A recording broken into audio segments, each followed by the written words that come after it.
born from the golden legacy of Mukunda Jewelers. Porvi, grand opening at KPHP on November 1st. Dasari గారి topic దగ్గర ఆగిపోయాం మనం. ఆయన మీరు విపరీతంగా గౌరవిస్తారు గురువు గారని, బట్ తెలియకుండానే ఆయన్ని చాలా భయపడుతుంటారట ప్రేమతో. ఎవరు? మీరు. అంటే బిగినింగ్లో భయపడేవాడిని. మీరు భయపడ్డం కాదు, మీరే ఆయన భయపట్టేవారంట. లేదా? ఆయన ఎవరికి భయపడ్డు. నేనంటే ఆ ప్రేమతో అదే అట్లా. దాసనారాయణరావు గారు నాకు భయపడతారు అని ఆయన లేని టైంలో నన్ను మీరు అడగకూడదు, నేను చెప్పకూడదు. ఆయన ఉన్నప్పుడైతే ఆయన ముందుగానే చాలా విషయాలు చెప్పేవాడిని. ఆయన నాకు భయపడతారనే పదాన్ని ఇప్పుడు చెప్పకూడదు. మీన్స్ ప్రేమతో, అది సీరియస్ కాదు. నా ప్రేమకు భయపడచ్చు, అంతేగాని ఇస్ ఎ గ్రేట్ మ్యాన్. మీరు దాసరి గారు రాఘవేంద్రరావు గారి ఇద్దరికి మార్కులు వేయాలంటే మీరు ఎవరికి వేస్తారు మీ సినిమాలలో? ఒక్క 0.5% అయినా. ఇద్దరు మేధావులే. దాసనారాయణ గారు ఆయనకు ఆయన, రాఘవేంద్ర గారు ఆయనకు ఆయన. ఇద్దరిలోనే ఎక్కువ ఫస్ట్ ఎవరంటే దాసనారాయణ గారు. అంటే గురువు గారు అని అది తీసేసి, గురువు గారు అన్న పదం తీసేసి ఇద్దరిని డైరెక్టర్స్గా చూస్తే మరి అక్కడ బాపు గారు కూడా ఉన్నారు. ఆయన చాలా గొప్ప వ్యక్తి. అంటే మీరు ఇద్దరు ఎక్కువ వీళ్ళతో చేశారు కాబట్టి అడుగుతున్నాను. చేయడమే కాదు, అతి సన్నిహితులు. అది నేను చెప్పడానికి కష్టం. నా వయసు, నా టాలెంట్ చాలదు. అండ్ వీళ్ళిద్దరిని పక్కన పెడితే, ఓకే బాపు గారు కూడా పక్కన పెడితే, ఇప్పుడున్న జనరేషన్లో అంటే మీరు చేసిన సినిమాలలో ఎవరు బెస్ట్ అనిపించవచ్చు? బెస్ట్ చెప్తారు మీరు.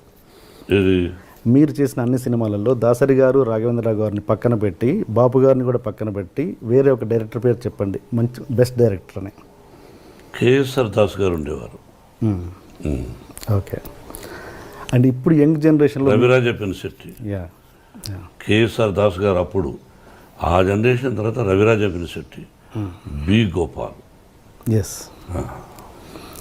అండ్ ఇప్పుడు ఉన్న యంగ్ జనరేషన్లో మీకు నచ్చిన డైరెక్టర్, ఫలానా డైరెక్టర్తో నాకు చేయాలని ఉంది అని మీకు ఏమైనా కోరిక? నాకు ఎవరితోనూ చేయాలనే దురద లేదు.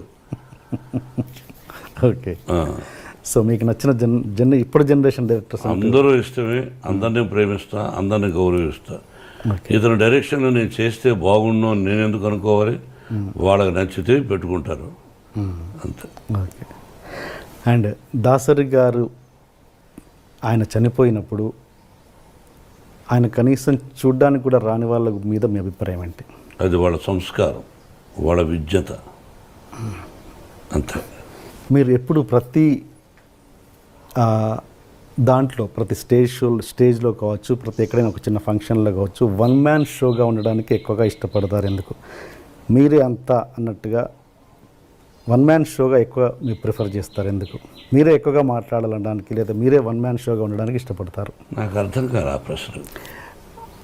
అంటే ఎక్కడ మీరు సపోజ్ ఎగ్జాంపుల్ చెప్తాను. మీరు ప్రతిదీ అందరిని, అంటే మనకు ఎంతమంది గొప్ప వాళ్ళు ఆత్మీయంగా ఉండొచ్చు. సపోజ్ మీరు రజనీకాంత్ గారు ఆత్మీయులు, బట్ ఒక పబ్లిక్ ప్లాట్ఫామ్లో ఉన్నప్పుడు వాళ్ళని వాడు వీడు అని సంబోధిస్తుంటారు మీరు. అంటే మీకున్న చనువు అన్నది పబ్లిక్ చూపిస్తుంటారు. అది ఎంతవరకు కరెక్ట్ అన్నది నేను. ఎన్టీ రామారావు గారు మహానుభావుడు. ఒక ఫంక్షన్లో నేను చంద్రబాబు అంటుండేవాడిని. నన్ను మోహన్ బాబు అన్నా అనేవాడు. చంద్రబాబు నాయుడు గారు అని అన్నాను. ఓకే. నా దగ్గర వీడియో ఉంది. గబక్కన మైక్ లాక్కొని ఆయన ఆ వేదిక మీద నేను, దాసనారాయణ గారు, రజనీకాంత్, రాఘవేంద్రరావు ఉన్నారు, అల్లరిపల్లి సీతో. ఓకే. గబక్కన మైక్ లాక్కున్నాడు ఆయన. ఏమది కొత్తగా మీరు ఏదో గారు అంటున్నారు? అది కదా అన్నయ్య. ఏమది నన్ను ఎన్టీ రామారావు అనలేదు కదా, అన్నయ్య రామారావు గారు అన్నారు. ఏమి వారుకున్న చదువు తప్పే ఉంది అన్నాడు. ఆయన అన్నాడని అలా కాదు, ఐ గివ్ రెస్పెక్ట్.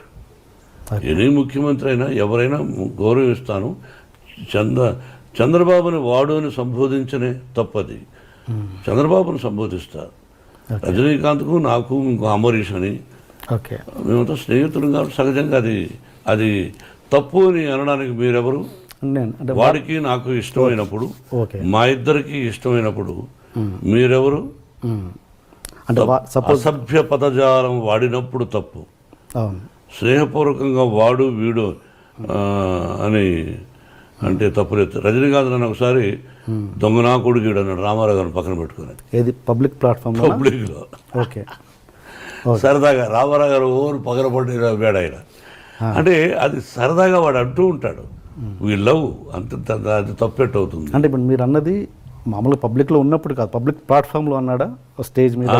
మేము ఫంక్షన్ చేస్తుంటే ఓకే సరదాగా అన్నాడు. నేను అది మర్చిపోయాం, మీరు అడుగుతున్నారు కానీ మేము ఆత్మీయులు సరదాగా మాట్లాడుకుంటూ ఉంటాం.